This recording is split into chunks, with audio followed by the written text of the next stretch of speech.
I'm just that niggas invest in the vest when I come through with the Glock jet black. You niggas step back. I'm the best that you know. I know. Invented this. Me and my niggas who invented this shit. I came into the business with this to get original and ungraded Armstrong. Drop my shit. And what has been one or more of your accomplishments as DJ Neil Armstrong?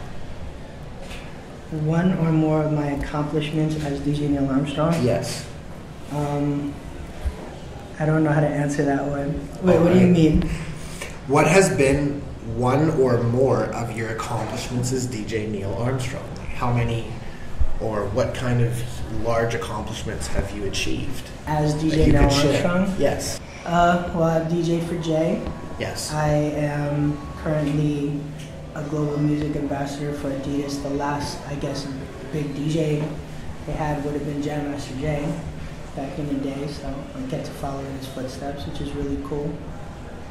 I don't know, some silly stuff, like one time DMC was performing and he needed a DJ to do his backup, and I got to play the music for him.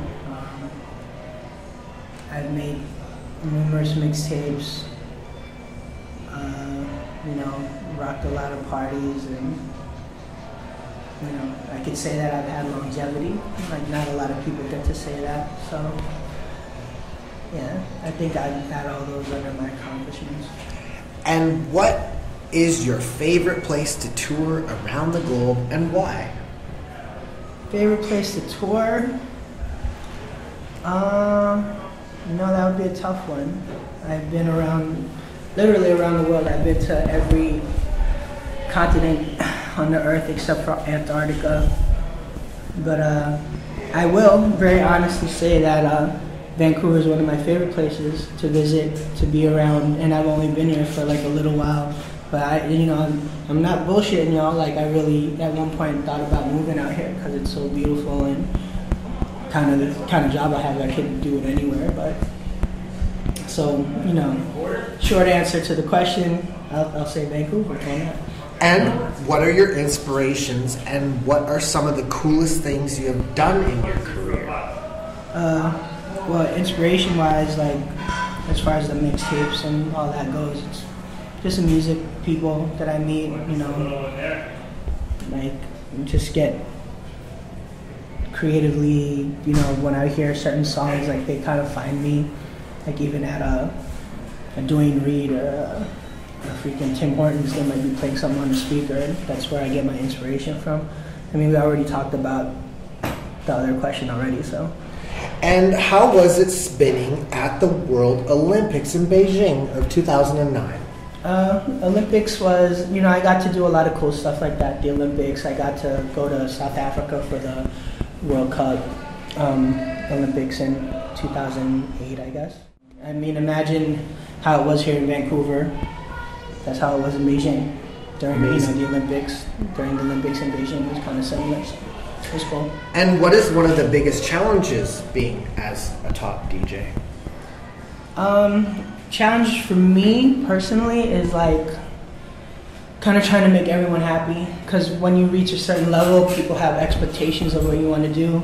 I think that's universal. Like, you know, when Kanye came out with 808 and Heartbreaks, there are people who are like, I don't like this because it's weird, it's different, and because people expect certain things. And, you know, same thing with me, I guess, in my case, is like, I think there's expectations. Like, if I get billed as JAYZ'S DJ, people expect me to play Rockefeller and Gucci Mane and a bunch of stuff, and I'm actually more probably apt to play Stevie Wonder, and it doesn't happen that way. So that's what I guess that's one of my major problems. And what has been your best project that you've made, collaborated, or featured on, and what artists have you worked with in the studio?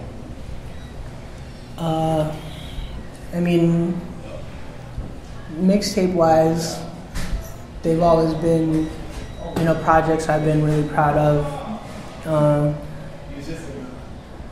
I don't know, I wouldn't pick one or the other, but I've never really done stuff with people in studios. Like, that's not how I do my mixtapes. Like, and I never did that with Jay. I was his tour DJ. So I just did stuff for him when we were on stage, as opposed to being in the studio with him.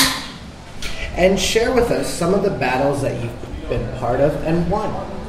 Oddly enough, I've never really won a DJ battle. Oh, really? I've been part of a bunch, or individually I haven't. My crew has 1997 ITF battles I was a part of.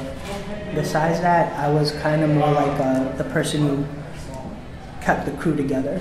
I played a lot of behind the scenes roles, so I definitely was not the star of my crew. And what is your daily routine to be Neil Armstrong from dawn to dusk? Man, I don't know. Every day, I guess the cool thing about my lifestyle is every day changes. I literally don't know what I'm doing often until like a week before. So it's never the same, except the only thing I gotta do is wake up. And what do you recommend to inspire up-and-coming artists to succeed in this business? The only real thing I could say definitely is if your only reason is you're doing something for money, then it's probably not going to work for you. Like, I'll bet money that it's not going to work for you. You have to really have a passion for what you're doing, what you're involved in.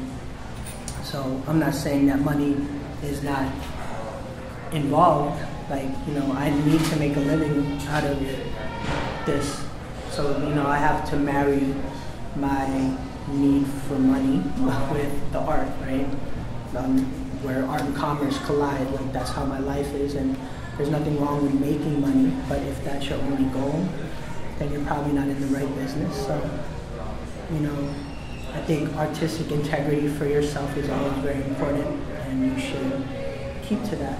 Don't follow anybody else's path, carve your own, and even if the world doesn't recognize it, like, you'll be happy with yourself, with what you've accomplished.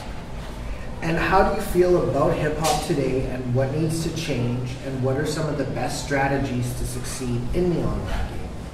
In the online game? Yes. Well, definitely a big part of how stuff is today is like you need to build your brand, and online allows you to easily reach a ton of people. Like right now, if I tweet someone, they can know that I'm doing this interview with the Archivest, and like that's very important. So Twitter, Facebook, email blast, anything that connects you with your audience and can let them know what's going on, you should cultivate. And where do you see yourself in the next 5 years? I have no idea. Like, I honestly don't know. Hopefully, a little bit richer, a little bit smarter. That would be good. And have you met all your goals in life? If so, what are some of the wishes that you still wish to accomplish? If I died tomorrow, I'd be happy, but I wouldn't be upset. Like, there's always something new to do. I still haven't swam with sharks. I haven't, done crazy stuff like that. And, you could always add that to the list of things you could be doing in your life. So. And do you have anything else to add from one of the most acclaimed DJs and what's coming up? Well, definitely check out my website, the online thing, right? Check out my podcast for some new audio, and keep listening for mixtapes, right? Because that's the thing that I'm really into, and enjoy the music. And thanks to Fortune Sound Club and G-Man and Risk. And do you have any shouts? Well, shout out to them cats right there, G-Man and Risk, Fortune Sound Club, Archivest. Thanks for talking to me. Peace. And this is the Archivest, and you already know the name, y'all.